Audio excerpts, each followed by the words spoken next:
चाहे माँ ही क्यों ना हो, यदि वो भगवान से दूर करने वाली है तो ऐसी माँ का त्याग कर देना ही धर्म है। अच्छा ये बताओ, माँ तो सबसे बड़ी होती है। अयोध्या में दो लोग हैं, एक राम और एक भरत। राम जी ने माँ की आज्ञा का पालन किया और भरत जी ने बिल्कुल उल्टा माँ की आज्ञा का उल्लंघन किया। क्यों?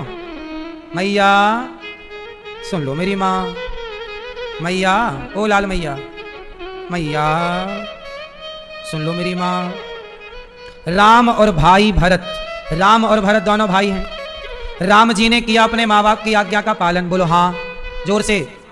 और भरत जी ने किया अपने माँ बाप की आज्ञा का उल्लंघन।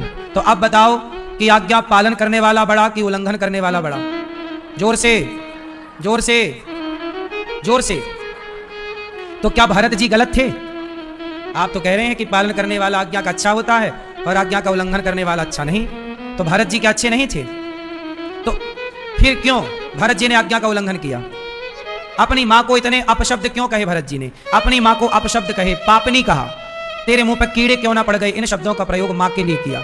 तो भरत जी का ये सब शब्दों का प्रयोग करना सही है कि गलत है? जोर से, जोर से। तो मां के लिए ऐसा कहना सही है? मैया गलत है? तो भरत जी ने गलत किया? बोलो मेरी मां, लाल मैया, भरत जी ने गलत किया कि सही किया है? क्या कह रही हो मेरी मां? भरत जी ने क्या किया है? गलत किया। मां राजा बनाना चाहती थी तो राजा बन जाते, ये सही था? क्यों छोरा? भरत जी को राजा बनाना चाहती थी क्या कहीं? तो क्या भरत जी राजा बन जाते फिर ये सही था? मां की आज्ञा का पालन करते तो भरत जी को राजा बनना पड़ता। क्यों? बोलो। यदि भरत जी मां की आज्ञा का पालन करते तो भरत जी को क्या बनना पड़ता? अयोध्या का राजा। तो राजा बन जाना सही था भरत जी का? जोर से, जोर से। इसका मतलब यह हुआ कि कई बार मां की आज्ञा का पालन करना धर्म है तो कई बार मां की आज्ञा का पालन ना करना भी धर्म हो जाता है। यह सिचुएशन पर निर्भर करता है कि परिस्थिति क्या है। अच्छा ये बताओ, मां का त्याग कर देना सही है कि गलत है? बोलो जोर से, बोलो। गलत है कि सही है? अब देखो, यदि आप कहते हैं कि मां का त्याग कर देना गलत है, आप कहते हैं सही है, तो दोनों ही उत्तर आपके गलत हैं। सही उत्तर क्या है? मां की आज्ञा का पालन करना या उल्लंघन करना तब सही या गलत होगा जब पहले यह पता लगाया जाए कि मां कैकेयी जैसी है या कौशल्या जैसी है। पहले यह पता करो कि तुम्हारी मां कैकेयी की तरह है कि कौशल्या की। यदि मां कौशल्या की तरह है तो आज्ञा का पालन करो, और मां कैकेयी की तरह है तो आज्ञा का पालन ना करो। भरत जी ने आज्ञा का पालन नहीं किया। बोलो हाँ।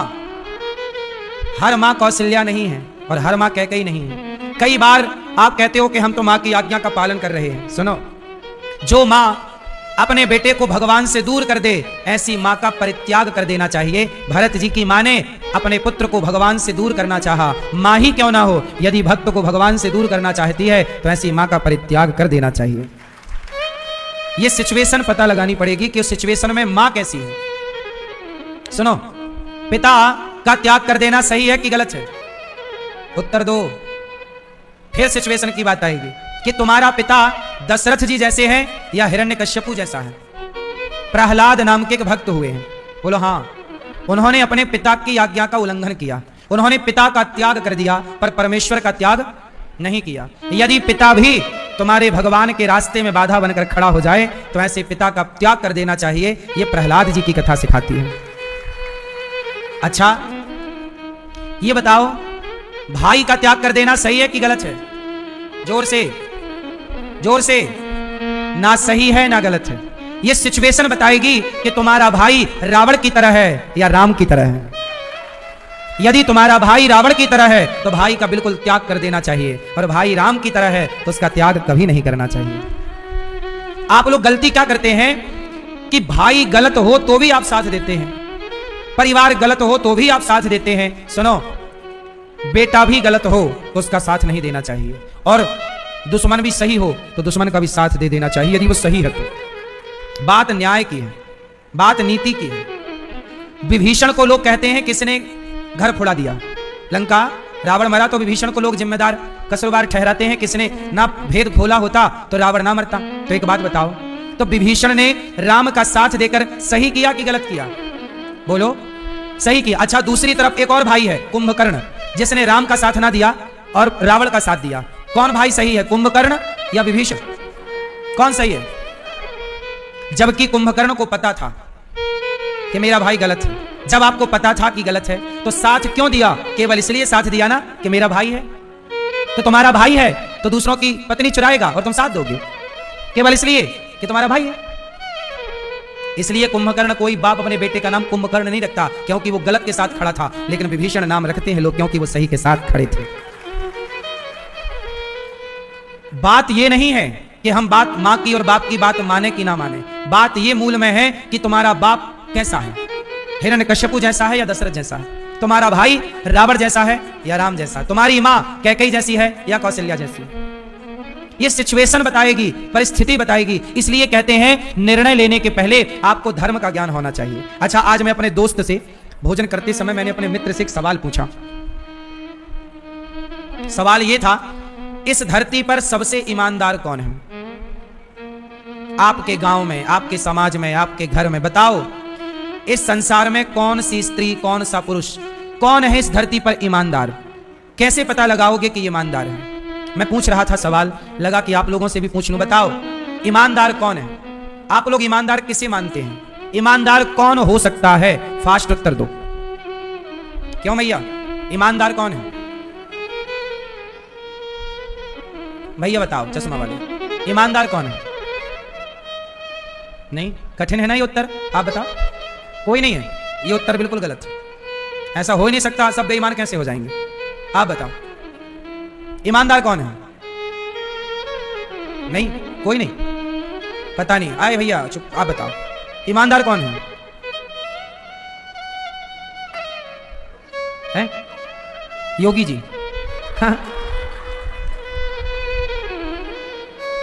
ईमानदार कौन है? आप बताओ। है? माँ बाप। माँ तो पेट में ही मरवा देती है बेटी को। बाप तो अपने बेटी को ही ना पेट में ही निपटवा देता है आजकल कलयुग में। सुनो, आप सबका उत्तर अपनी अपनी जगह सही है, जो मूल परिभाषा है वो सुनो। इस धरती पर ईमानदार कौन है?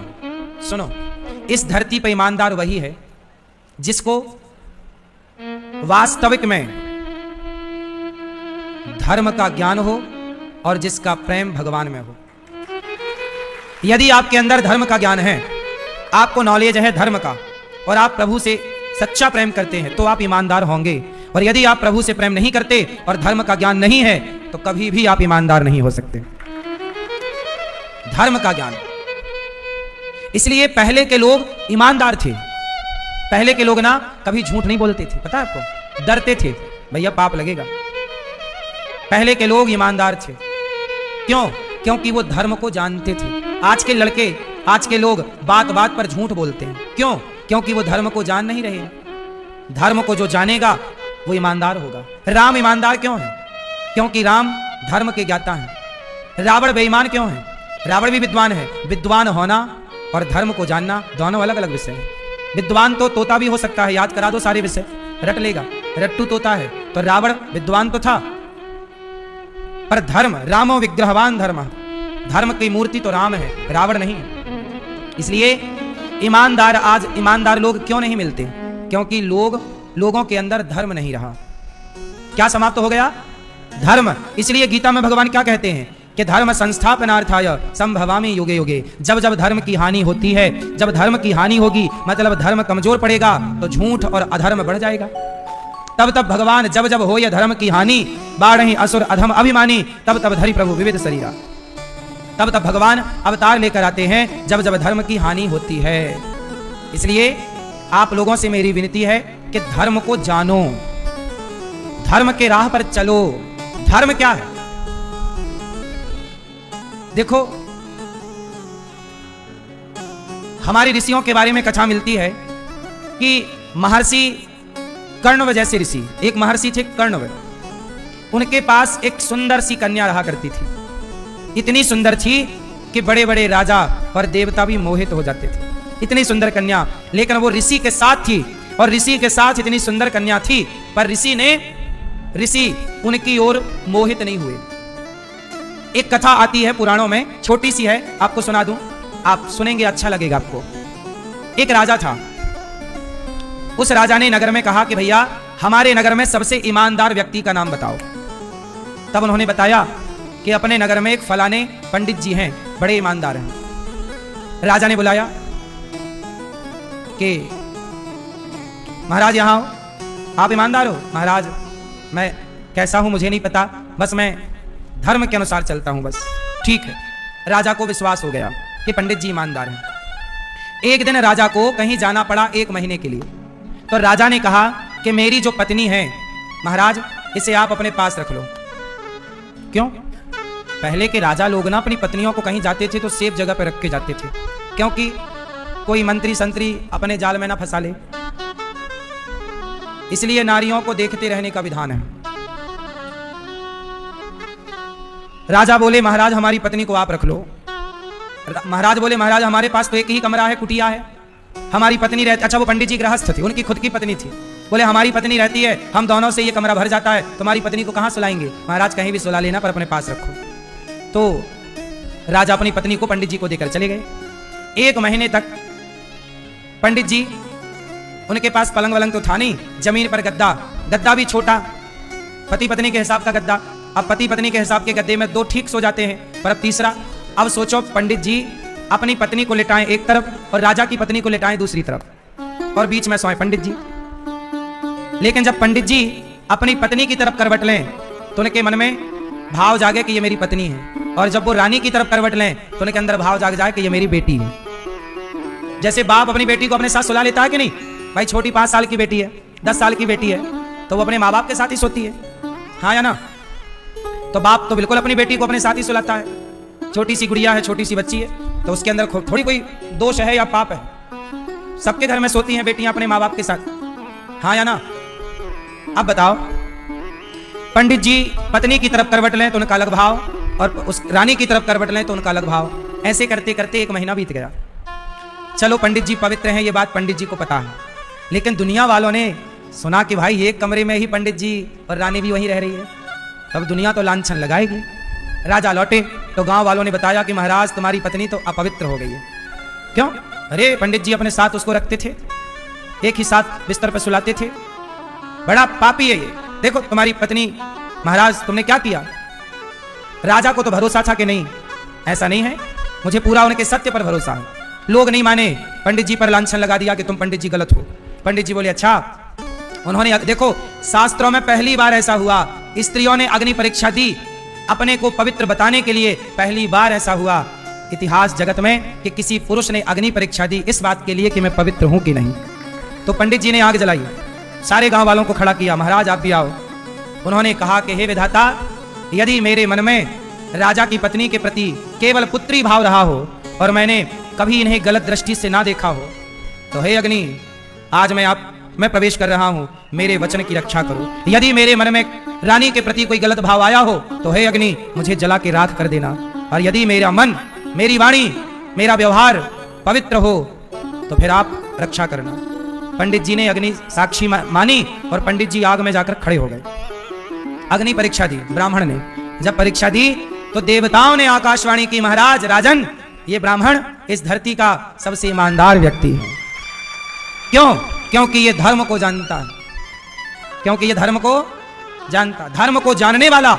जैसे यदि आप धर्म को जानते हो तो आप किसी लड़की को गलत नजर से देख ही नहीं सकते, क्योंकि आपको वो धर्म रोक देगा, नहीं नहीं ये गलत है।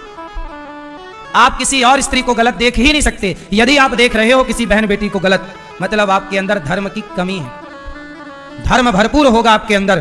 तो ये बताओ, तुम अपनी माँ को तो रोज देखते हो, क्या माँ को देखते समय गलत भाव आता है? क्यों नहीं आता? क्योंकि वहां धर्म आड़े आता है। धर्म कहता है कि ये तेरी माँ है, इसे कैसे देखना है। तुम अपनी बहन के साथ दिन भर रहते हो, जवान बहन के साथ, क्या उसे देखकर तुम्हारे मन में कोई गलत विचार आता है? किसने रोका है? धर्म ने। धर्म ही तो कहता है कि ये बहन है, इसके साथ कैसा व्यवहार करें। जैसा धर्म बहन के लिए है, जैसा धर्म माँ के लिए है, जैसा धर्म अपनी बेटी के लिए है, वैसा ही धर्म हर स्त्री के लिए हो जाए, तब आप धर्मात्मा हैं। लेकिन होता क्या है, माँ के लिए अलग, बहन और बेटी के लिए अलग, और पड़ोस की लड़कियों के लिए, बहन बेटियों के लिए आपकी आंखें अलग हो जाती हैं, आपकी सोच, आपकी विचारधारा अलग हो जाती है। क्यों होता है ऐसा? राम की विचारधारा कैसी है? राम की विचारधारा है, हर लड़की मेरी बेटी है, छोटी है तो, बड़ी है तो बहन है, उम्र से अधिक है तो माता है, उम्र से ज्यादा तो माता, बराबर की तो बहन, छोटी तो बेटी है। तो सबके अंदर धर्म आ जाए। राम के पास क्या है? धर्म। रावण के पास क्या नहीं है? धर्म। धर्म होने से आप महान होते हैं, धर्म ना होने से आप दो कौड़ी के होते हैं। आपकी क्या कीमत है? कोई कीमत नहीं, आपके धर्म की कीमत है। राम की और रावण की क्या कीमत है? रावण के और राम की कीमत कौन तय करेगा? उनके भीतर का धर्म तय करेगा। जबकि दोनों के हाथ पांव एक से हैं, दोनों की राशि एक सी है। राम की राशि और रावण की राशि एक है। बोलो हाँ। रावण और राम दोनों ही मनुष्य हैं। रावण भी मनुष्य है, कर्म राक्षस के हो गए तो लोग राक्षस राज कहते हैं। राम भी मनुष्य, वो भी मनुष्य, वो भी सादा भोजन, राम जी कंदमूल फल खाते हैं तो रावण भी लगभग कंदमूल फल ही खाता है, और जो खाता हो राम जाने, लेकिन लगभग चीजें तो सेम है, एक सी। फर्क किसका है? धर्म का।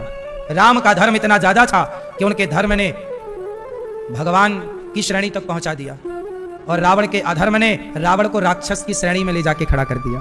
अंतर है। तो भरत जी ने अपनी मां को त्यागा, प्रहलाद जी ने पिता को त्यागा, विभीषण ने भाई को त्यागा। किसके लिए? भगवान के रास्ते में भाई आ जाए, पिता आ जाए, मां आ जाए। अच्छा ये बताओ, गुरु यदि भगवान के रास्ते पर आड़े आकर खड़ा हो जाए कि नहीं, गुरु, कुछ लोग क्या कहते हैं कि हम भगवान हैं, हमारी ही अपनी ही लोग पूजा करवाते हैं। अब बताओ, गुरु का त्याग कर देना सही है कि गलत है? जोर से मैया, गुरु का त्याग कर देना सही है कि गलत है?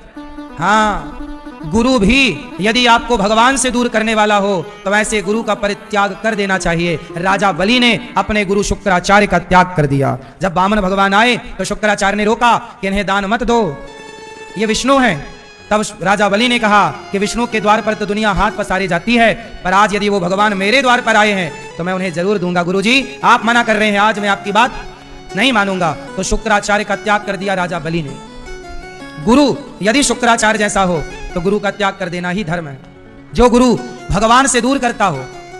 जबकि शुक्राचार्य को यह कहना चाहिए कि राजन, तेरा तो भाग्य खुल गया, आज जगत का पालनहार तेरे द्वार पर भिखारी बनकर के खड़ा है, तू दान कर। लेकिन राजा बलि को उल्टा पाठ पढ़ाया कि ये तो छलिया है, ये भगवान थोड़ी है। भगवान को भगवान नहीं मानते शुक्राचार्य जी। आज भी समाज में कुछ ऐसे गुरु हैं जो अपनी पूजा तो कराते हैं पर भगवान की पूजा आपको नहीं करने देते, बोलते हैं ये थोड़ी भगवान है। ऐसे गुरु शुक्राचार्य की श्रेणी में आते हैं। बोलो हाँ, शुक्राचार्य तो फिर भी पावरफुल हैं। भगवान ने आंख फोड़ दी शुक्राचार्य जी की, तो भगवान के रास्ते पर जो आए त्याग देना चाहिए। राम जी और भरत जी चित्रकूट में बैठे हैं। राम जी कह रहे हैं, भरत जी कह रहे हैं भैया आप अयोध्या चलो। अच्छा ये बताओ, भैया भरत कह रहे हैं राम जी आप अयोध्या चलो, 14 साल का वनवास मैं स्वीकार कर लेता हूं, आप राजा बन जाओ अयोध्या के। अच्छा बताओ, राम जी को भरत जी का प्रस्ताव स्वीकार कर लेना चाहिए कि नहीं? मैया, ए मैया, खड़ी हो रही हो मेरी माँ, खड़े होके प्रपंच कर रही हो मेरी माँ। ओ पंचायती मैया सुन लो। अच्छा ये बताओ, राम जी के सामने अब ऑप्शन है कि राम जी जाएं अयोध्या और राजा हो जाएं, और भरत जी राम का वनवास अपने सिर पर लेकर राम का वनवास भरत ले लें और भरत का राज्य तिलक राम ले लें। तो राम जी के सामने ये प्रस्ताव भरत जी ने रखा कि मैं वनवास में रहूंगा 14 साल या सारी जिंदगी, आप अयोध्या जाके राजा हो जाओ राम, ये मेरी प्रार्थना स्वीकार करो। अब बताओ, राम जी को भरत जी का प्रस्ताव स्वीकार कर लेना चाहिए या नहीं? उत्तर, यदि राम भरत जी का प्रस्ताव स्वीकार कर लेते तो राम जी का यश ना होता। इसलिए कहता हूं कि अपने जीवन में बेहतर निर्णय लेना सीखो। एक गलत निर्णय आपको बहुत नुकसान दे सकता है और एक सही निर्णय आपको बहुत ऊंचाई तक पहुंचा सकता है। इसलिए हम कहते हैं अपने को चुप रखा करो और जो बोला करो वो सही सही साफ साफ बोला करो। हम आपको एक बात बताएं, आप ना बोल कर कुछ मत कहा करो, लिख करके कहा करो। किसी को वचन देना है या किसी से वचन लेना है तो आज के युग में बात का कोई अर्थ नहीं निकल रहा है। आदमी आज सवेरे कुछ कहता है, शाम को कुछ कह देता है। इसलिए लिखित में होना चाहिए। किसी को आप पैसा दे रहे हैं तो लिखित में लीजिए कि हमने इतना दिया है, हमने इतना लिया है। सामने वाले के साइन अंगूठा लेना चाहिए। बोलो हाँ। नहीं तो आजकल आदमी बेईमान होने में जरा भी देर नहीं करता, बोलेगा मैंने तो ऐसा कहा ही नहीं, जबकि कहा है। आजकल का आदमी जरूरत से ज्यादा झूठा हो गया है। अब झूठे लोगों के बीच में रहना है। इसलिए आपने देखा होगा सरकारी कार्यवाही कभी कहने से नहीं चलती, वहां अधिकांश क्या होता है, लिखित। सरकारी दस्तावेज किस में चलते हैं, भैया कह के मत बताओ, लिख कर दो, सिग्नेचर करो, तब मान्य होगा। इसलिए आप भी इस विचारधारा को स्वीकार करिए कि आपको कोई कुछ कहे कि हम तुम्हारी मदद करेंगे, तो मदद करने का तो लोग बोल देते हैं पर टाइम आने पर करते नहीं। इसलिए हम पहला एक और कहेंगे कि किसी के भरोसे रहो मत। पहला, बिगाड़ मत लेना अपना काम। भरत जी कह रहे हैं चलो, राम जी बोल रहे हैं मैं नहीं जाऊंगा, मैं तो पिता के वचन का पालन करूंगा। भरत, यदि मैं भी चला गया तो बताओ मेरे पिता क्या कहेंगे कि जब तक मैं जिंदा रहा तब तक मेरे राम मेरे वचनों का पालन करता रहा, और मैं मर गया तो मेरे वचन को तोड़ कर आ गया, मेरे मरे हुए बाप का अपयश होगा। भैया भरत, मैं नहीं चाहता कि मेरे मरे हुए पिता का समाज में अपयश हो। सोचिए, आपके कार्य से आपके माता पिता का यश भी होता है और आपके गलत कार्य से आपके माता पिता का अपयश भी होता है। संतान को चाहिए कि आप वही काम करें जिससे आपके माता पिता का यश बढ़े, उनका अपयश ना हो। बात सही है कि गलत है? कभी मेरे भाइयों, मेरे नौजवान दोस्तों, मेरी बहनों, ऐसा कोई काम मत करिए जिससे आपके माता पिता का अपयश हो। कोई भी ऐसा गलत काम मत करिए। आजकल बच्चे बिल्कुल समझते नहीं है और देखते ही नहीं कि हमारे इस कार्य से हमारे माँ बाप पर, हमारी समाज पर, हमारे गांव पर क्या प्रभाव पड़ेगा, लोगों में क्या प्रभाव पड़ेगा, क्या सीखेंगे लोग। देखो, आज हम कोई भी काम करते हैं ना तो हमें बहुत सोच विचार के करना पड़ता है, क्योंकि हम जो करेंगे उससे समाज सीखेगी, अच्छा या बुरा। बोलो हाँ। आज यदि हम बीड़ी पीने लग जाएं तो हमें देखकर अपने आप हजारों लोग बीड़ी पीने लग जाएंगे कि अरे अनिरुद्धाचार्य पीते हैं तो हम क्यों ना पिए। आज हम शराब पीने लग जाएं तो अपने आप हजारों लोग शराब पीने लग जाएंगे, कहेंगे कि भाई अनिरुद्धाचार्य पीते हैं तो हम भी पिए, क्या दिक्कत है। बड़े को देखकर समाज सीखती है, माँ बाप को देखकर बच्चे सीखते हैं। इसलिए हमें ऐसा बन के रहना है जिससे समाज सीखे, तो हमसे ये सीखे कि वो सेवा करते हैं अनिरुद्धाचार्य, तो हमें भी सेवा करनी चाहिए। अच्छे कार्य सीखो, अच्छी चीज देखो। इसलिए हम कोई भी ऐसा काम नहीं करते जिससे समाज को गलत प्रेरणा जाए, गलत मैसेज मिले। हर काम बड़े विचार करके करना होता। आप लोग भी थोड़ा विचार करके किया करो कि जो आप करोगे उससे आपके रिश्तों पर क्या प्रभाव पड़ेगा। अब देखो, अभी मैंने एक खबर सुनी, अभी नई खबर, एक लड़के का ब्याह लगा, लड़की देखने गया तो लड़की देखने गया तो लड़की तो देखा, सास को भी देखे आया, है ना। और शादी 16 तारीख की निकली, आज की, आज 16 है, आज की शादी थी बेचारी की। लड़की तैयारी कर रही है मेरा ब्याह, लेकिन लड़की अपने पति के संग जाए उसके पहले लड़की के पति के संग लड़की की मां, मतलब दामाद के संग सास भाग गई। ले, अपनी बेटी का ब्याह जिससे तय किया उस पर दिल आ गया। ये चल रहा है संसार में। बोलो हाँ। अब वो लड़की रो रही है, अब वो रोए किस बात के लिए? मां भाग गई इस बात के लिए रोए कि मेरे पति पर मेरी मां ने कब्जा कर लिया, इस बात के लिए रोए कि मेरा ब्याह नहीं होने दिया, इसके लिए रोए। वो लड़की बेचारी परेशान है, वो रोए किसके लिए? बोलो किसके लिए रोए? वो उसका क्या कसूर था? और सुनो, लड़की के लिए जो जेवर बनवाए वो लेके भाग गई। देखो सासों को क्या सूझ रहा है। सोचो, बेटी का ब्याह जिससे होना था उस लड़के के संग भाग गई, हद कर दी। अब बताओ कि इन स्त्रियों से और इन लड़कों से समाज क्या सीखेगी? क्या सीखेगा उनका परिवार? क्या सीखेगा उनका गांव? क्या सीखेगा समाज? इसलिए कोई भी कार्य करने के पहले यह सोचिए कि आप भले अपनी गली मोहल्ले में कोई काम करते हैं, पर वो काम का प्रभाव सारे समाज में, देश में पड़ता है। आज ये घटना जो सास अपने दामाद के संग भाग गई, ये घटना सबको पता चल गई, जबकि वो एक छोटे से गांव की घटना थी। आज के जमाने में थोड़ी कुछ छिपा है, सोशल मीडिया का जमाना है। आदमी 4 किलोमीटर नहीं पहुंच पाता, लाखों किलोमीटर उनकी बातें पहुंच जाती हैं। इसलिए बिना विचारे जो करे सो पाछे पछताएं और काम बिगाड़े आपनो, जग में होत हंसाएं। इससे क्या मैसेज मिला? अच्छा ये बताओ, उसकी लड़की की मां अपने दामाद के संग क्यों भाग गई? इस क्यों का उत्तर आप लोग दो। क्यों भाग गई? काय के लिए भागी? बोलो, काय के लिए भागी? क्यों भागी? क्योंकि वो महिला और वो लड़का दोनों धर्म को नहीं जानते थे। यदि धर्म को जानते तो वो लड़की की मां ये सोचती कि ये मेरी लड़की का होने वाला पति है, ये मेरे पुत्र के समान है। वो दामाद के संग नहीं भागी, वो अपने बेटे के संग भाग गई। दामाद क्या है? दामाद क्या है? वो अपने बेटे के संग क्यों भाग गई? क्योंकि वो धर्म का ज्ञान, धर्म नहीं जानती। इसलिए कहता हूं, अपनी बेटी अपने बेटे को धर्म का पाठ पढ़ाओ। धर्म पढ़ना जरूरी है और यही तो धर्म है। उस लड़के ने काश पाठ पढ़ा होता कि ये तो मेरी मां है। सास तो मां होती है। बोलो, अब इस मां बेटे के रिश्ते में जरा भी दोष आना पाप है कि नहीं? स्पर्श करना तो पाप है साहब, सोचना भी पाप है या नहीं? लेकिन ना तो उस लड़के ने सोचा, ना तो उस लड़की की मां ने सोचा। और काहे भाग गई? अपनी वासनाओं के लिए। क्या था? इस बुढ़ापे में भी उसकी वासनाएं पूरी नहीं हुई तो भाग गई जवान लड़के के संग। आजकल आदमी इतना वासनाओं में डूबा हुआ है।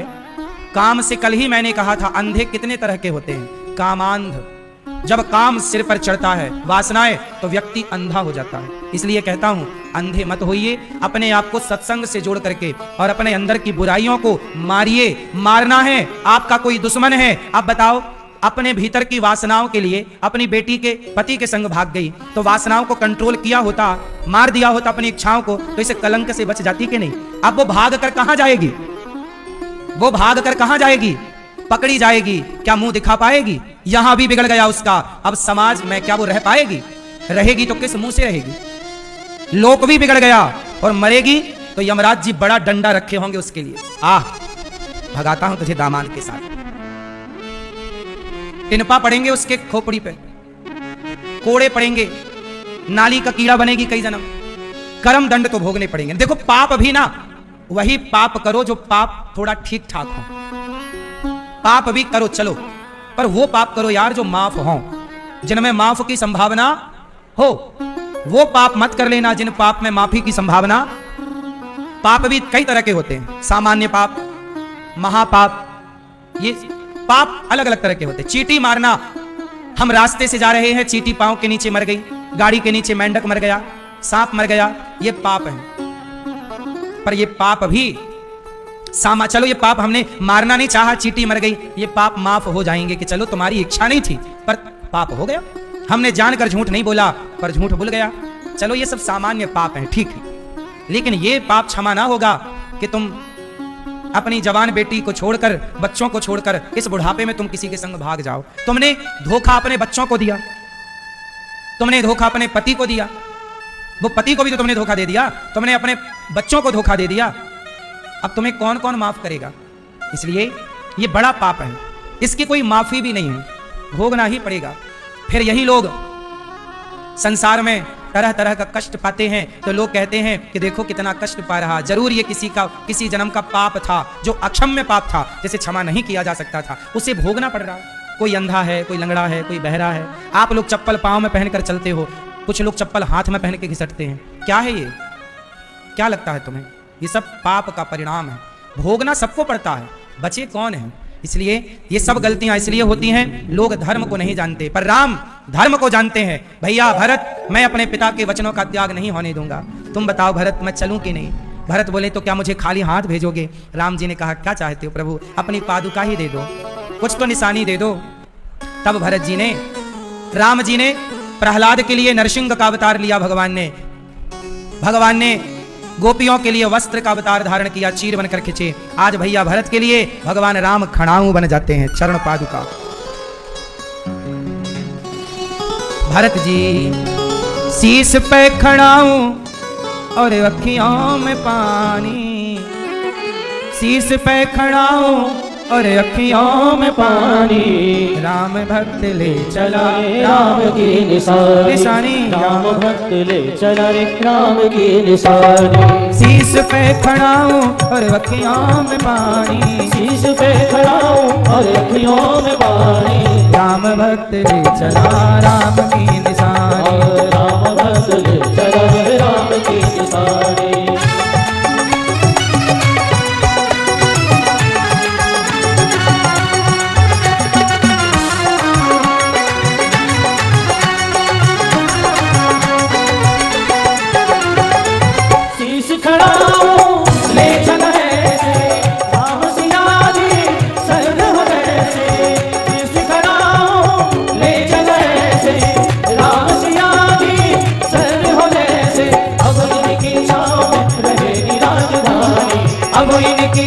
में रहेगी राजधानी। राम भक्त ले चला रे राम की निशानी, राम भक्त ले चला रे राम की निशानी।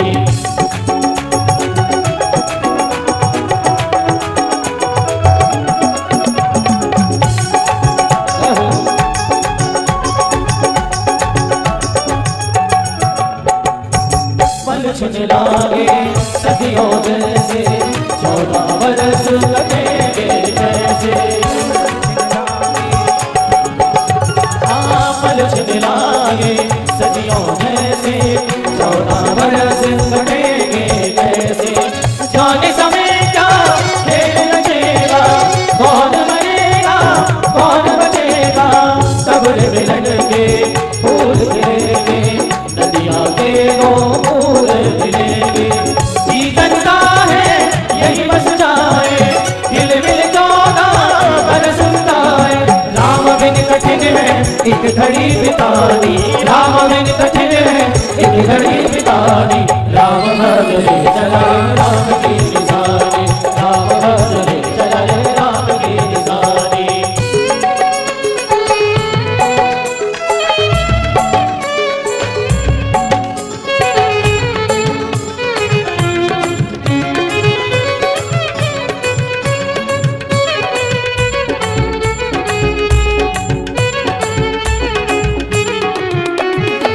तन मन वचन उमंग अनुरागा, तन मन वचन उमंग अनुरागा।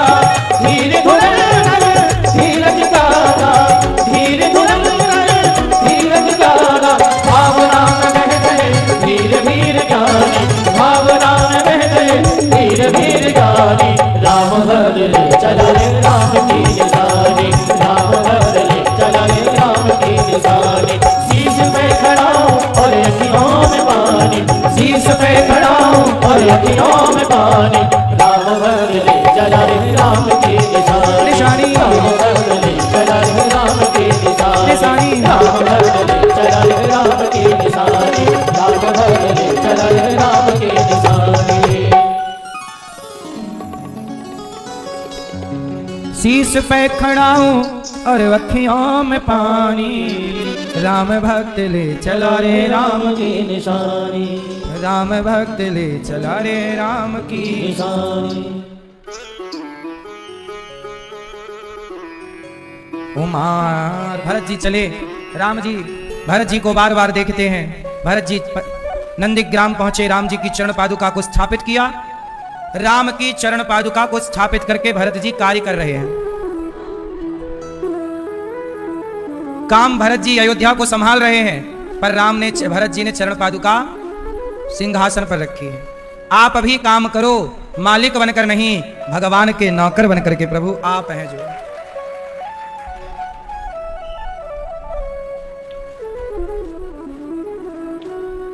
अब राम जी वहां से एक दूसरी लीला करते हैं। एक दिन क्या हुआ, सीता मैया बैठी हैं और राम जी सीता मैया के बालों में पुष्प लगा रहे हैं। सूर्यपति सुत धरी बायस भेषा, सठ चाहत रघुपति बल देखा। राम जी सीता मैया का श्रृंगार कर रहे हैं, तभी वहां पर जयंत आया। इंद्र का बेटा जयंत देखना चाहता है कि राम में पावर कितना है, ये भगवान है कि मनुष्य है। काम तो पूरा मनुष्य की तरह कर रहे हैं। तो चौंच मार करके सीता मैया के चरण में चौंच मार दिया, कौआ बन करके। जयंत ने चौंच मार दी कहां पर, सीता माता के। क्यों भैया, सीता मां के कहां चौंच मारी, कहां, किसने मारी है? जयंत। कौन है ये जयंत? हैं? इंद्र का बेटा। क्या बन करके आया? क्यों चौंच मारी सीता मैया के पांव में? मैया, इसलिए कह रहा हूं ध्यान से सुनो। हे मैया सुन लो मेरी मां। जयंत ने सीता मां के चरण में चौंच क्यों मारा? क्यों मारा? जयंत ये देखना चाहता था कि राम मनुष्य है या भगवान है। चौंच मार के भागा, राम के पास खून बहता बहता पांव से निकला। राम ने देखा कि सीता के चरण से रक्त, देखा कि चौंच मार के कौआ भागा। एक छोटा सा तिनके का धनुष, तिनके का बाण बनाकर छोड़ दिया। जयंत के पीछे राम का बाण लग गया। जयंत चिल्लाता रहा, पिताजी इंद्र बचाओ, ब्रह्मा जी बचाओ, शिव जी बचाओ। सबने मना कर दिया, तूने राम से विरोध किया है, राम के विरोधी को हम बचा नहीं सकते। जयंत मारा मारा फिर रहा है, कहां जाए कहां जाए कहां जाए। तब नारद जी मिल गए। नारद देखा बिकल जयंता, लागी दया कोमल चित संता। नारद जी को दया आई, ए जयंत क्यों भाग रहा प्रभु? वो भगवान ने मुझे ये बाण छोड़ दिया, मैं देखना चाहता था कि भगवान है कि मनुष्य। भाई मनुष्य होता तो ऐसा बाण थोड़ी होता मनुष्य के पास के शंकर जी ना बचा पाए, वो तो देवताओं का बेटा है, इसलिए बाण मारा। ये भगवान है, प्रभाव देखना चाहता था, देख लिया प्रभाव। हाँ, नारद जी बोले प्रभाव देख लिया? बोले बड़ा प्रभाव है राम का। अब बोले राम जी बोले जा, नारद जी बोले जा राम की शरण में जा, अभी तूने राम का प्रभाव देखा, क्षमा। अब आप बताओ कि भगवान कहते हैं कि तुम मेरा अपराध करोगे क्षमा कर दूंगा, पर तुम मेरे भक्त का अपराध करोगे तो क्षमा। जयंत ने सीता मां के पांव में चोंच मारी तो जयंत को बचाने वाला कोई नहीं मिला, 1-2 घंटे में ही सरेंडर कर दिया उसने। और रावण ने तो सीता मैया को उठा के ले गया। राम चाहते तो एक बाण रावण के पीछे भी लगा देते, रावण को कोई बचाने वाला मिलता। अच्छा ये बताओ, राम ने रावण के पीछे बाण क्यों नहीं लगाया? जयंत के पीछे तो लगा दिया, क्यों नहीं लगाया? अच्छा बताओ, गलती ज्यादा किसने की? जयंत ने पांव में चोंच मार के बड़ी गलती की, या रावण ने सीता मां को चुरा कर बड़ी गलती की? दोनों गलतियों में बड़ी गलती। बड़ा अपराधी कौन है? जयंत की रावण? कौन अपराधी है? कौन? अपराध तो बड़ा रावण ने किया है, भाई सीता को चुरा कर ले गया। जयंत ने तो केवल पांव में चोंच मार दी। जयंत का अपराध तो रावण के अपराध के सामने बहुत छोटा है। लेकिन अपराध ज्यादा किया रावण ने, लेकिन राम ने उसके पीछे बाण नहीं लगाया। अपराध कम किया जयंत ने, बाण लगा दिया। सवाल खड़ा हो गया, प्रभु आपने ऐसा क्यों किया? आप चाहते तो रावण के पीछे भी एक बाण लगा देते, रावण मर जाता, सीता मैया तुरंत आ जाती 2-1 घंटे के अंदर। क्यों नहीं किया राम ने? बताओ। क्योंकि सीता मैया को जब रावण लेकर गया, सीता मैया के पांव में जब चोंच मारी जयंत ने, तब सीता का दोष नहीं था, सीता मैया का कोई अपराध।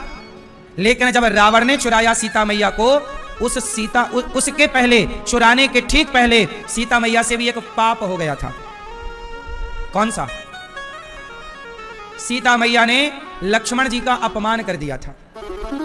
जब मारीच को मारा राम ने, तो मारीच ने क्या बोला? हा लक्ष्मण। तो सीता मैया को लगा कि राम संकट में है, तो लक्ष्मण जी जाओ राम को जरा देखो, संकट में तुम्हें बुला रहे हैं। लक्ष्मण बोले माता ये राक्षस की माया है, कोई राम को संकट में नहीं डाल सकता। मैं जानता हूं, लक्ष्मण जानते हैं कि वो साक्षात नारायण है, उन्हें कौन संकट में डालेगा। सीता मैया बोली तुम तो जाना ही नहीं चाहते, तुम तो चाहते हो कि राम जंगल में ही रहे। क्या क्या कहा सीता मैया ने? लक्ष्मण जी को इतना कहा कि लक्ष्मण जी ने बाद में लक्ष्मण रेखा खींची, कहा मां इसके बाहर मत जाना, मैं जा रहा हूं। खूब अपमान किया। किसका? जोर से लक्ष्मण जी का। अच्छा लक्ष्मण जी कौन है? लक्ष्मण जी हैं राम के भक्त। सीता मैया ने क्या किया? एक भक्त का अपमान कर दिया। जयंत ने क्या किया? सीता मां के पांव में चोंच मारा, तो सीता मां भी राम की भक्त है, तो भक्त का अपमान कर दिया। भक्त का अपराध जयंत ने किया, तो राम ने जयंत को मारने के लिए बाण छोड़ दिया, क्योंकि जयंत तूने भक्त का अपमान किया है। लेकिन रावण ने जब सीता मैया को चुराया, तो रावण ने भी अपमान किया, अपराध किया सीता मां को चुराकर, पर राम ने कहा नहीं, रावण ने ठीक किया। सीता मैया के द्वारा भक्त का अपमान हुआ है। यदि आप किसी भक्त का अपमान करोगे तो आपको भी रोना पड़ेगा, चाहे आप सीता ही क्यों ना हो। इसलिए राम जी का कहना है सीता तुम भले मेरी पत्नी हो, पर इसका मतलब ये नहीं कि तुम मेरे आश्रित भक्तों का अपमान करोगे। तुमने भक्तों का अपराध किया है, इसलिए तुम्हें यह संकट का सामना करना पड़ रहा है। इसलिए राम जी ने सीता मैया की कोई मदद नहीं की, क्योंकि उस समय सीता मां अपराधी हैं और अपराधी को दंड मिलना धर्म है।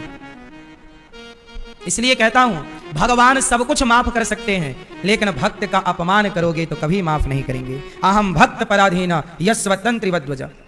भगवान कहते हैं मुझे लात मार दो मैं बर्दाश्त कर लूंगा। भगवान नारायण की छाती पर लात मार दिया भृगु ऋषि ने। भगवान ने भृगु जी को क्या कहा? भृगु जी मेरी छाती बड़ी कठोर है, आपके चरण बड़े कोमल हैं, दर्द तो नहीं हुआ, चोट तो नहीं लगी। लात मारने वाले भृगु को भगवान बोले मुझे लात मार दो चलेगा, लेकिन जब रावण ने विभीषण को लात मारा तो नाश कर दिया। रावण, मुझे लात मारता मैं सह लेता, तूने मेरी पत्नी चुराई, मैंने सह लिया, तुझे दंडित नहीं किया, पर तूने मेरे भक्त को लात मारा, मैं तेरा सर्वनाश कर दूंगा। रावण का नाश इसलिए नहीं हुआ कि रावण ने सीता को चुराया, रावण का नाश इसलिए हुआ कि उसने भगवान के भक्त विभीषण का अपमान किया। सीता को चुराने से रावण का नाश होना होता तो उसी दिन से शुरू उसी दिन हो जाता जब रावण ने चुराया, लेकिन तब तक रावण सुखी था जब तक विभीषण थे। इसलिए राम जी बोले कि लंका कैसी भी है, पापियों से भरी है, पर उस पापियों के बीच में मेरा एक भक्त रहता है। यदि आपके गांव में कोई साधु रहता है, कोई भक्त रहता है और आप उसको 2 रोटी दे देते हैं तो भगवान कहेंगे कि तुम कितने भी बड़े पापी हो पर मेरे भक्त को रोटी देते हो, मैं तुम पर कृपा करूंगा। इसलिए कहता हूं कि भक्ति ना हो पाए तो कोई बात नहीं, भक्ति ना कर पाओ तो कोई बात नहीं, पर जो भक्ति कर रहे हैं उनका कभी कुछ ना बिगाड़ो, उन्हें रोटी देकर उनकी सेवा करके पुण्य ले लो, भगवान तुम पर भी कृपा करेंगे। भगवान कहेंगे कि तुमने मेरे भक्त को रोटी दिया, तुमने मेरे भक्त की सेवा की, तुम्हारा भी कल। इसलिए कहता हूं साधु ब्राह्मण इनका कभी दिल ना दुखाना, भक्तों पर कभी उंगली ना खड़ी करना, भक्त तो भक्त है। भगवान बोलेंगे तुमने भक्त का बिगाड़ा, मैंने देखा है जीवन में, प्रैक्टिकल देखा। आप लोग ना बड़े साधु संतों का अपमान कर देते हो, करके चले जाते हो, लेकिन समझ लो नाश की तुम्हारी तैयारी शुरू हो गई। इसलिए ये मुंह दिया है भगवान ने, इसका मतलब ये नहीं कि कुछ भी बकबक करोगे, थोड़ा संभाल के रखो, कुछ भी ना बोला करो।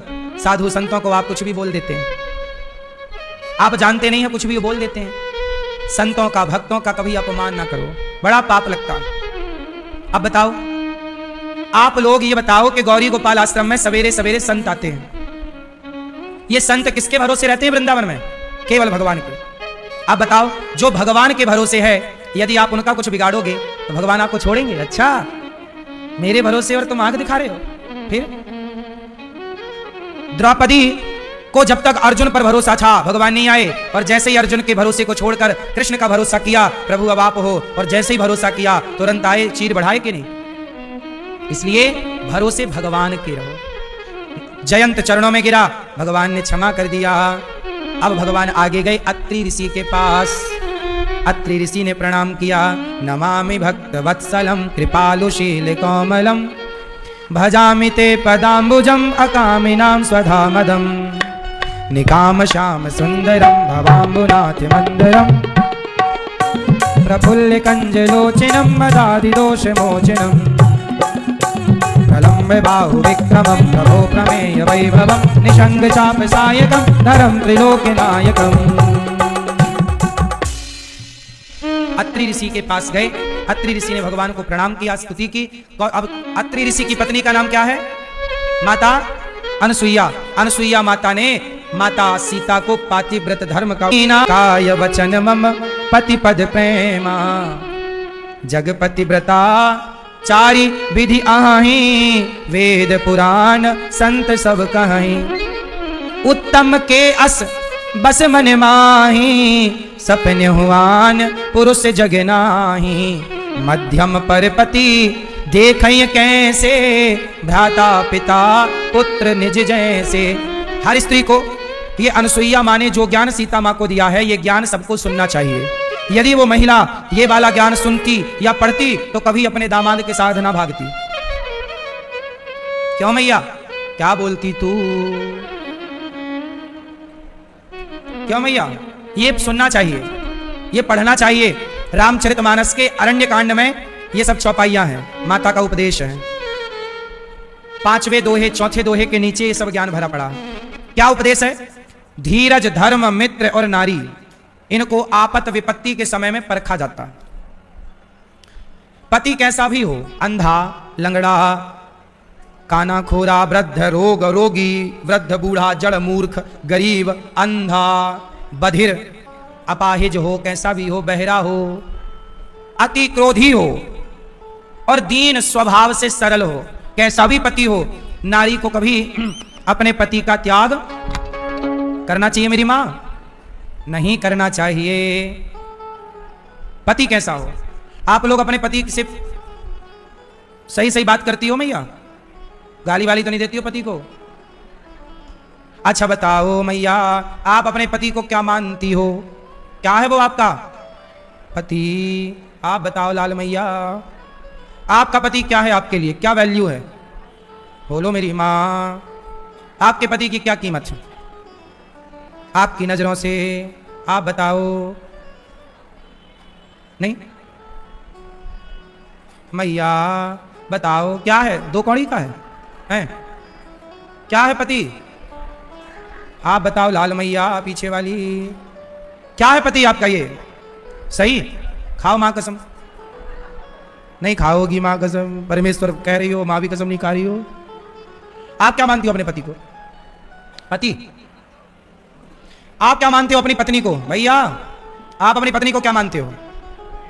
हैं क्या मानते हो? अर्धांगिनी। क्या कीमत है आपकी पत्नी की आपकी नजर में? क्या है वो? हैं हाँ, आपका आधा अंग अर्धांगिनी है, वह आपकी लक्ष्मी है, वह भगवान है। पत्नी भगवान होती है कि नहीं?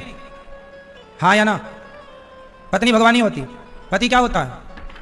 हैं? पति कौन होता है? परमेश्वर। तो पत्नी क्या होती है? पति परमेश्वर है तो पत्नी भी परमेश्वरी है, पत्नी भी भगवान है।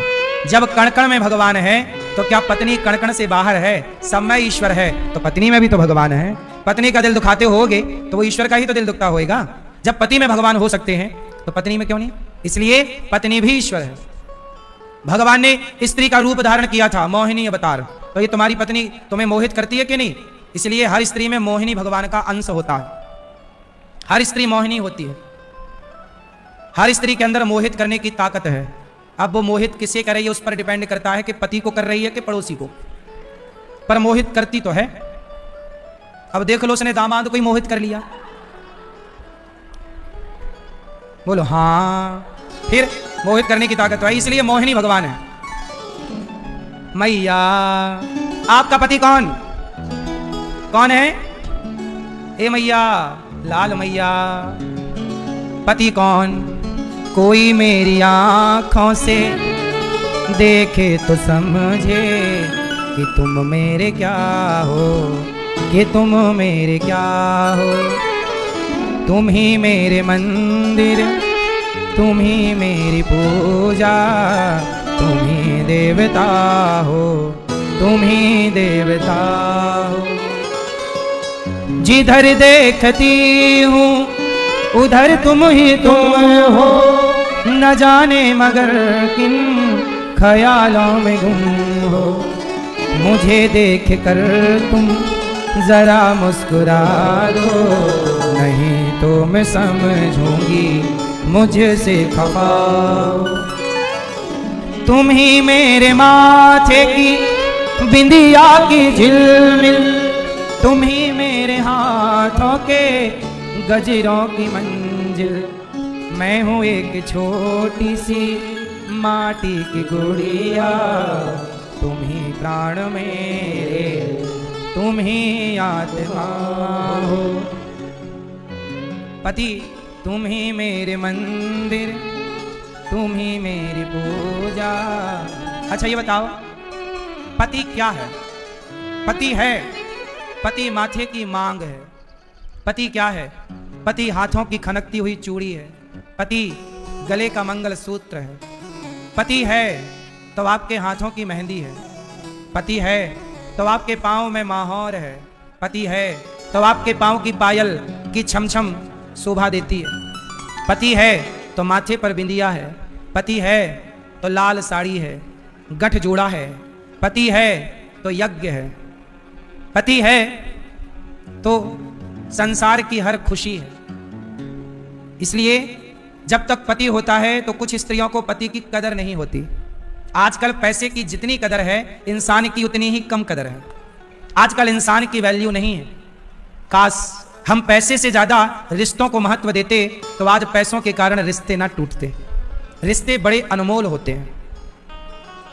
एक अच्छा जीवन साथी मिल जाना बड़ी कृपा से संभव है। स्त्रियां बहुत होती हैं, लेकिन वो स्त्रियां चाहिए जो पति में समर्पित रहें, वो पुरुष चाहिए जो पत्नी में समर्पित रहें। समर्पण वाले लोग अब कम रह गए, स्वार्थ आड़े आ गया है सबके।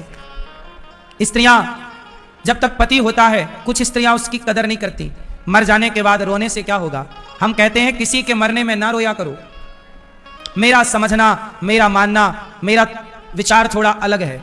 मेरा कहना है कि जब कोई मर जाए तो मत रो, पर जब वो जिंदा है तो उसे इतना प्रसन्न रखो, इतना प्रसन्न रखो कि वो मरने वाला कहे कि मुझे हर जन्म में ऐसी पत्नी, ऐसा पति, ऐसा पुत्र, ऐसी पुत्री प्राप्त हो, ऐसा पिता, ऐसी माता प्राप्त हो। जब तक व्यक्ति जिंदा होता है तो लोग उसके पास बैठते नहीं, बात सीधे मुंह करते नहीं, और मर जाने के बाद बड़े बड़े आंसू बहाते हैं। क्या होगा उन आंसुओं से? मैं जिंदा हूं, अभी जिंदा हूं, तो आपने जीते जी साथ कितना दिया है? मर जाने के बाद आंसू बहाने से क्या होगा? आपका पति मर जाएगा, फिर रोओगे क्या पाओगे? पत्नी मर जाएगी, रो के क्या पाओगे? जब तक वो जिंदा है तो उस रिश्ते को इतना प्यार से निभाओ कि पत्नी और पति दोनों के भीतर से आवाज आए कि हर जन्म में मुझे ऐसा ही जीवन साथी होना चाहिए, हे ईश्वर ऐसा ही हो। पत्नी का इतना ख्याल रखो, पति का इतना ख्याल रखो कि राम राम से एक दूसरे के लिए आशीर्वाद निकले। इतनी सेवा करो अपने माता पिता की कि माँ बाप का राम राम तुम्हें आशीर्वाद दे। आजकल इंसान जीते जी काम आता नहीं, मरने के बाद औपचारिकताएं पूरी करता है। सास मर जाए तो बहू रोने तो बैठती है, बड़ी जोर जोर से रोती भी है, पर ये वही बहू तो है ना, सारी बहुओं का मैं नहीं कहता, पर बहुत सारी बहुएं ऐसी, सास जिंदा थी तो पानी नहीं पिलाया, पेट भर रोटी नहीं खवाई, मर गई सास तो तुम रोने बैठ गई। क्या होगा? क्या ये सब ईश्वर नहीं देख रहे हैं? इसलिए पति परमेश्वर है, भगवान मंदिर में बाद में होते हैं, पति में पहले होते हैं। जिसने पति में परमेश्वर को देखा वही ना मंदिर में भगवान को देखेगा। पत्नी में ईश्वर दिखे तो भगवान मंदिर में भी दिखेंगे। इसलिए पति पत्नी को बड़ा खुश रहना चाहिए। और सुनो, पत्नी कैसी भी हो, पत्नी गोरी हो, काली हो, सांवली हो, ठिनगी हो, लंबी हो, पति कैसा हो, गोरा हो, काला हो, शादी के पहले सब चेक कर लो कि गोरा काला कौन कितना है। शादी के बाद निभाना है बस। आजकल रिश्ते बड़े कमजोर हो गए मेरी मां। हाँ, भक्तो स्वर्गा से आयो है संदेश, बुलावो आग्यो राम को, बुलावो आग्यो राम को। ओ भक्तो स्वर्गा से आयो है संदेश, बुलावो आग्यो राम को। भक्तो स्वर्गा से आयो है संदेश, बुलावो आग्यो राम को। मैया, इस भजन में नाचना नहीं है, केवल सुनना है। वहां आदमी मर रहा है, तुम्हें नाचने की पड़ी है। भक्तो स्वर्गा से आयो है संदेश, बुलावो आग्यो राम को। भक्तो स्वर्गा से आयो है संदेश, बुलावो आग्यो राम को। ये भजन उस समय का है जब आदमी मरना, बिल्कुल मरने की स्थिति पर। यमराज जी आए, चलो, तो क्या बोला? हे यमराज जी, 1 मिनट की मोहलत दे दो, करूं बेटा सेवा। 1 मिनट की मोहलत दे दो, करूं बेटा सेवा। एक बाप जब मरने लगा, यमराज जी बोले चलो, तो वो कहता है 1 मिनट का टाइम दे दो। सोचो, सारी जिंदगी में हमें पता नहीं चलता कि 1 मिनट की कीमत क्या है। जब आखिरी वक्त आएगा तब पता लगेगा कि 1 मिनट क्या होता। समय लोग गवा रहे हैं लड़कर झगड़कर। समय ना गवाओ। जो समय लड़ाई करके गुजरता है वो प्यार मोहब्बत से भी तो गुजर सकता है। जो समय आप एक दूसरे के लड़ झगड़ करके कुछ दिन तक आप बोलते चालते नहीं है रिश्तों में, ना बोल करके समय कितना गुजार दिया। काश बोल लेते, प्यार की बातें कर लेते। एक दिन तो आदमी मर जाएगा तो बोलने को मिलेगा ही नहीं। इसलिए जब तक हैं हम आप रिश्ते, खूब मिल लो, बात कर लो, एक दूसरे की मदद कर लो, साथ दे दो। अनिरुद्धाचार्य जिंदा है, आप साथ दे रहे हैं तो इतनी सारी माओं की सेवा, यहाँ सेवाएं संतों की चल रही हैं। हम मर जाएंगे तो फिर आप रोएंगे, उससे क्या होगा? हमें आपके आंसुओं की जरूरत नहीं है, हमें तो आपके साथ की जरूरत है।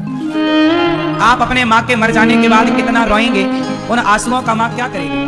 तुमने जीते जी अपनी माता का साथ कितना दिया, ये बात मायने रखती है ना। तुमने बाप के मरने पे आंसू तो बहाए, भाई के मरने में आंसू तो बहाए, पर भाई का साथ कितना दिया? तो आंसू बहा लेना बड़ी बात नहीं है। भाई मर जाता है तो भाई रोता है। रोते हुए भाई से पूछो कि तुम्हारा भाई मर गया, तुम रो रहे हो, जिंदा था तो साथ कितना दिया? तुम तो बात नहीं करते थे अपने भाई से, तुम तो उसकी देहरी नहीं चढ़ते थे ना। उसकी बेटी का ब्याह हुआ था पिछले साल, तुम गए नहीं थे। मर गया भाई तो आ गए। जेठानी जिंदा थी, तुमने कितनी बातें की, मर गई तो रोने लग गई। जमाने को दिखा रहे हो कि देखो हमें भी दुख है। जमाना क्या देखेगा, देखने वाला तो ईश्वर है। इसलिए आप लोग औपचारिकताएं ना किया करो, रिश्तों को निभाओ। सामने वाला नहीं निभाता, आप प्रयास करो, आप अपनी तरफ से शुरुआत करो बोलचाल की, पहल आप करो। 1 मिनट की मोहलत दे दो, करूं बेटा से बात। बाप मर गया, भाई भाई बाप कह रहा बेटा तुम भाई भाई भाई भाई प्रेम से रहना। मैं जा रहा हूं पर तुम दोनों भाई भाई भाई प्रेम से रहना। जाना है सबको उसके पास, भाई भाई प्रेम से रहना। जाना है सबको उसके पास, बुलाओ आदो राम को। 1 मिनट की मोहलत दे दो, करूं करूं बहू से बात। बहू से बात। सास बोली यमराज जी 1 मिनट बहू से कुछ कह लूं क्या। सास बोली 1 मिनट की मोहलत दे दो, करूं बहू से बात। सुनो, मैं तो मारो धर्म निभा दी, मैंने तो मेरा धर्म निभा दिया। मैं तो मारो धर्म निभा दी, बांध के रखियो ये परिवार। बुलाओ आदो राम को।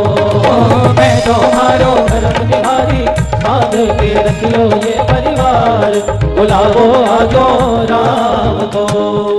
मैंने तो धर्म निभा दिया, परिवार को बांध के तुम रखना ये नारी की जिम्मेदारी है। स्त्रियां चाह लें तो कभी भाई भाई में झगड़ा ना हो, सही, पर स्त्रियां ऐसा चाहती कम है।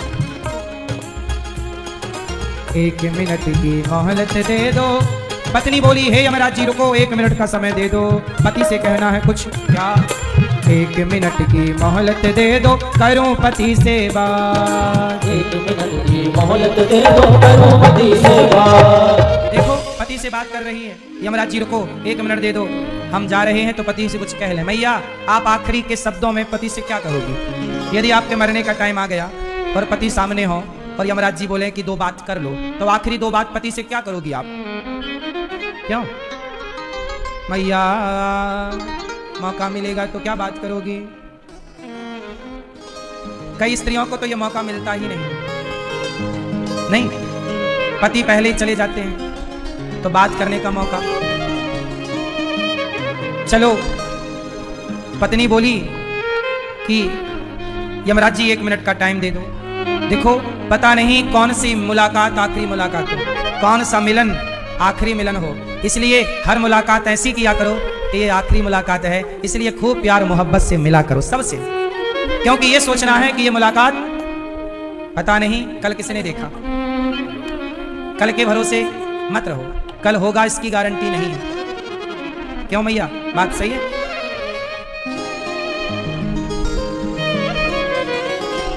भरोसा नहीं जीवन का। हमारे जिंदल जी कथा सुना करते थे, आया जाया करते थे, स्वस्थ भी थे। आज उनकी अकस्मात मृत्यु हो गई। मैया बड़ी बीमार रहा करती थी, उनका पूरा इलाज कराया, उनका ध्यान रखा। जब भी मैं उनसे बात करता, बड़ी कृपा है गुरुजी, बहुत अच्छी। पत्नी बीमार पड़ी, खूब इलाज कराया उन्होंने अपनी पत्नी का, खूब ख्याल रखा, खूब सेवा की अपनी पत्नी की, और पत्नी को स्वस्थ करके खुद चले गए। यही जीवन है।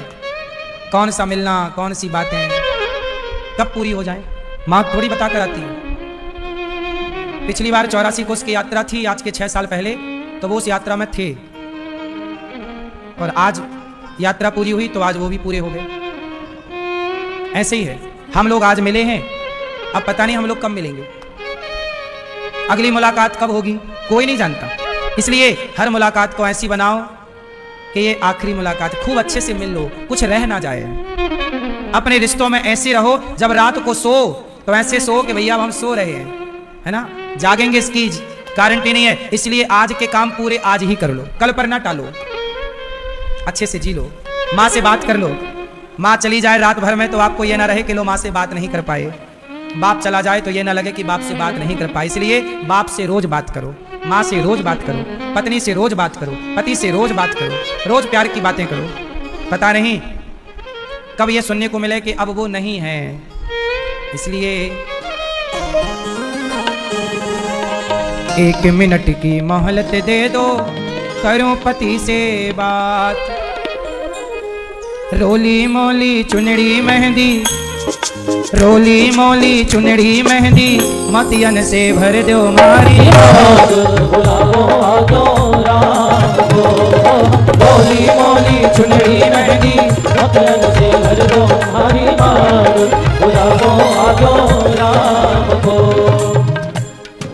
पता नहीं क्या हो, इसलिए मांग भर दो, पत्नी कह रही है और भगवान के घर चली गई। ये पूरी बात अनसुईया जी ने जो माता सीता से कहा वो केवल इतना है कि आपके रिश्ते मधुर होने चाहिए। रिश्तों में रिश्ते का महत्व हो, ना कि पैसे का। बताओ पैसा बड़ा है कि रिश्ते बड़े हैं? इसलिए रिश्तों को बचाओ, रिश्तों को संभालो, पैसा आ जाएगा। आगे अनुसुईया माँ से आज्ञा लेकर सीता मैया को अनुसुईया माँ ने सुंदर कपड़े दिए, बढ़िया साड़ी दी जो कभी मैली नहीं होती, पुरानी नहीं होती, आभूषण दिए। शरभंग ऋषि के पास गए, हड्डियों का पहाड़ देखा। आगे चलकर निश्चरहीन करऊं मही, भुज उठाय पनकीन, सकल मुनिन के आश्रम जाय जाय सुख दीन। अब राम जी चित्रकूट से आगे चले पंचवटी की तरफ, क्योंकि चित्रकूट में अब जहां भरत जी बैठे थे उस पत्थर को देखते हैं तो भरत जी की याद आती है। राम जी बोले यहाँ रहूंगा, सबको पता चल गया है कि मैं यहाँ हूं तो सब लोग डिस्टर्ब करेंगे आ करके और एकांत ना होगा। इसलिए राम बोले वनवास में हूं तो गुप्त तरीके से रहूं। देखो समझदार लोग अपनी ख्याति से बचते हैं, ज्यादा ख्याति ज्यादा प्रतिष्ठा होना भी ठीक नहीं है। शास्त्र और संत जन प्रतिष्ठा को विष्ठा के समान मानते हैं। अब आगे चले सुतीक्षण जी के पास पहुंचे। सुतीक्षण जी वही हैं जो अपने गुरुजी के साथ रहा करते थे, अगस्त्य जी के साथ। एक दिन गुरुजी कहीं चले गए तो सुतीक्षण जी से कह गए कि हमारे सालिग्राम जी को तुम नहवा के चंदन लगाओ। अब सुतीक्षण जी जाएं और गंगा जी में नहवाएं। एक दिन क्या हुआ, जामुन का पेड़ लगा था, गर्मी का सीजन था, जामुन पकी पकी लगी। तो सुतीक्षण जी बोले जामुन कैसे मिले? तो उनके हाथ में शालिग्राम भगवान थे। वहां कोई पत्थर नजर आया नहीं कि जामुन कैसे गिराऊं, तो शालिग्राम भगवान से जामुन को तोड़ा। तो मारी दे के जामुन पे शालिग्राम, तो जामुन तो गिर आई पर शालिग्राम भगवान गंगा जी में चले गए। सुतीक्षण जी गए ढूंढने पर शालिग्राम नहीं मिले। अब सुतीक्षण जी को लगा गुरुजी मारेंगे डांटेंगे कि भगवान कहां गए। तब बढ़िया जामुन भी शालिग्राम जैसी थी, काली काली। तो उन्होंने शालिग्राम जी की सिंहासन में जामुन को रख दिया, बड़ी वाली जामुन, और चंदन वंदन लगा दिया और रख दिया, आरती पूजा कर दी, भोग लगा दिया जामुन को। गुरुजी आए, सुतीक्षण पूजा हो गई? हाँ गुरुजी हो गई, बढ़िया। अब वो डर रहे हैं कि गुरुजी, लेकिन जामुन बिल्कुल शालिग्राम जी जैसी दिख रही है, काली होती है ना जामुन। अब शाम हुई तो गुरुजी ने भगवान को माला वाला उतारी और गुरुजी ने भी उनको उठाया। अब जैसे ही शालिग्राम भगवान को उठाया तो वो थोड़ा जामुन पकी तो गुलगुली लगेगी। तो गुरुजी ने देखा कि भगवान गुलगुले कैसे हो गए। अब थोड़ा सा जोर लगाया शालिग्राम जी में तो गुठली अलग चली गई, गूदा रह गया। और जब गूदा रह गया तो गुरुजी ने कहा, सुतीक्षण ये हमारे भगवान कहां गए? गुरुजी यहीं तो थे आपके सामने। अरे ये गूदा जामुन का। गुरुजी आप रोज भगवान को पानी में बहुत देर तक रखते हो, लगता तुम्हारे भगवान सड़ गए। पुनी पुनी चंदन, पुनी पुनी पानी, रोज चंदन लगाते हो गीला गीला, रोज पानी में डालते हो, नहवाते हो, सड़ गए। पुनी पुनी चंदन, पुनी पुनी पानी और सड़ गए शालिग्राम, तो हम का जानी, आपके भगवान सड़ गए। अब सुतीक्षण जी गुरु जी ने कहा, जा अब यहां मुंह तब दिखाना, लौट के तब आना जब भगवान को लेकर आना। सुतीक्षण जी का त्याग कर दिया गुरु जी ने कि अब तू मेरे भगवान को लेकर आना। कहां फेंक दिया? सुतीक्षण जी गुरु जी की बात मान करके थोड़ी उनकी कुटिया से दूर रहने लग गए। और सुतीक्षण जी ने ऐसे भजन किया, ऐसे प्रभु से प्रेम किया कि शालिग्राम जी पानी में गिरे थे, आज सच्ची के शालिग्राम भगवान राम आए, लक्ष्मण आए, माता सीता आई और सुतीक्षण जी ने आज राम जानकी का दर्शन किया, पूजा की, प्रभु आज सफल हो गया जीवन। आवाज लगाई, गुरुजी मिल गए भगवान। वर्षों बाद गुरुजी को कान में आवाज आई, ये तो मेरे सुतीक्षण की आवाज है। तुरंत सुतीक्षण जी के दर्शन के लिए गुरुजी निकले तो बेटा शिष्य तो बाद में नजर आया, राम सीता पहले नजर आ गए प्रभु के चरणों में। आज पहली बार शिष्य की कृपा से गुरु को भगवान का दर्शन हुआ। कई बार गुरु की कृपा से भगवान मिलते हैं, पर शिष्य यदि तपस्वी है तो शिष्य की कृपा से गुरु का भी कल्याण हो जाता है। केवल गुरु ही शिष्य को तारता है ऐसा नहीं, शिष्य भी गुरु को तार देता है। शिष्य भी गुरु को तार देता है। सुतीक्षण जी वही शिष्य हैं जिन्होंने अपने गुरु जी से भगवान को मिलाया। अविरल भक्ति मांगी सुतीक्षण जी ने और फिर राम जी आगे चले, आगे चले। इसके बाद पंचवटी भगवान पहुंचे। पंचवटी, वहां पर एक सूपनखा नाम की महिला रावण की बहन आई। सूपनखा रावण के बहिनी, दुष्ट हृदय दारुण जस अहिनी। पंचवटी सो गई एक बारा, देखी बिकल भई जुगल कुमारा। रावण की एक बहन थी बड़ी दुष्ट, क्या नाम था? सूपनखा। सूपनखा ने राम को देखा, वाह क्या खूब लगते हो, बड़े सुंदर दिखते हो। राम जी से कहती आप बहुत सुंदर है। पर सुनो, सूपनखा बोली हम भी कम सुंदर नहीं है, जरा हमें भी तो देखो। देख लो, देख लो इधर भी है? राम जी बोले हम नहीं देखते किसी पराई स्त्री को, हमारी पत्नी है, हम केवल उसी को देखते हैं। सूपनखा बोली नहीं, हमें देख लो, हम आपके योग्य हैं, देखो जरा कैसी है ये सूपनखा भी ना उसी सास की तरह है जो दामाद के संग भागती। किसी को भी आई लव यू, जो मिला सबको आई लव यू। सूपनखा हाँ या ना? राम जी से कह रही आप बहुत सुंदर हो, हमसे ब्याह कर लो। जो मिले सबसे ब्याह करना चाहती है, सबसे। नियत बड़ी खराब है। जबकि सूपनखा का ब्याह ऑलरेडी हो चुका है। इसके पति का नाम है विद्युत जिह्वा। इसके पति को रावण ने मार दिया है। ये शादीशुदा है, पति मर गया है और ऐसे घूमती है जैसे कुंवारी हो। आजकल स्त्रियों को आपने देखा होगा, कुछ स्त्रियों को शादीशुदा होने के बाद भी ना वो मांग भरेंगी, ना चूड़ी पहनेंगी, ना मंगलसूत्र पहनेंगी। ये सब कौन है? ये सब सूपनखा के वंशज हैं।